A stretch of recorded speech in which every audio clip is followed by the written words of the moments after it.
সামনেই তো লক্ষ্মী পুজো, আর লক্ষ্মী পুজোতে সবার আগে নাড়ুর কথাই মনে পড়ে। আমার তিলের নাড়ু খেতে বেশ ভালো লাগে, তাই ঠাম্মাকে বলেছিলাম আজ বাজার থেকে একটু তিল আর গুড় নিয়ে আসতে।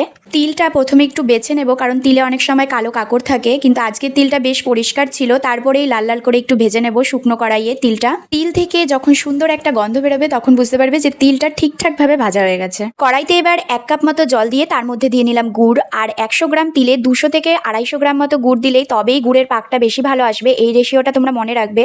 গুড়টা যতক্ষণে ভালো করে ফুটছে ততক্ষণে আমরা আরেকটা কাজ করে নিই, গোলমরিচটা ভালো করে গুঁড়ো করে নেব। আমার মনে হয় যে কোনো মিষ্টি জিনিস এই গোলমরিচ দিলে সেটার টেস্ট ডাবল হয়ে যায়। এবার অনেকেই তোমরা বোঝো না যে গুড়ের পাকটা কখন ঠিকঠাক হয়েছে, এর জন্য অনেকের মোয়া বা নাড়ু ভেঙে ভেঙে যায়। তো কি করবে তোমরা, যখন গুড়ের পাকটা ভালোভাবে গুড়টা ফোটানোর পর যখন আঠা আঠা হয়ে আসবে, তখন একটা বাটিতে ঠান্ডা জল নিয়ে ওর মধ্যে ওই গুড়ের পাকটা একটু দিয়ে নেবে। যদি গুড়টা সলিড হয়ে যায় ওই জলের মধ্যে দেওয়ার সঙ্গে সঙ্গে, তাহলে বুঝবে তোমার গুড়ের পাক একদম পারফেক্টলি ঠিকঠাক হয়েছে। ঠিক আছে, এর মধ্যেই থালায় একটু সর্ষের তেল ডলে নেবে, যাতে তিলটা যখন এর মধ্যে ঢালবো থালায় যেন তিলটা লেগে না থাকে।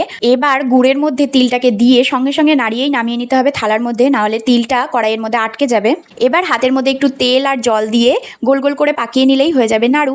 আর গরম থাকতে থাকতে এটা তোমরা করবে, না হলে এটা শক্ত হয়ে যাবে পরে। রান্নার blog, get ready with me, skin care, daily life blog সব কিছুই আমার চ্যানেলে পাবে। তাহলে অন্য কোথাও কেন যাবে? তাড়াতাড়ি আমার চ্যানেলটাকে সাবস্ক্রাইব করে দিও। টাটা।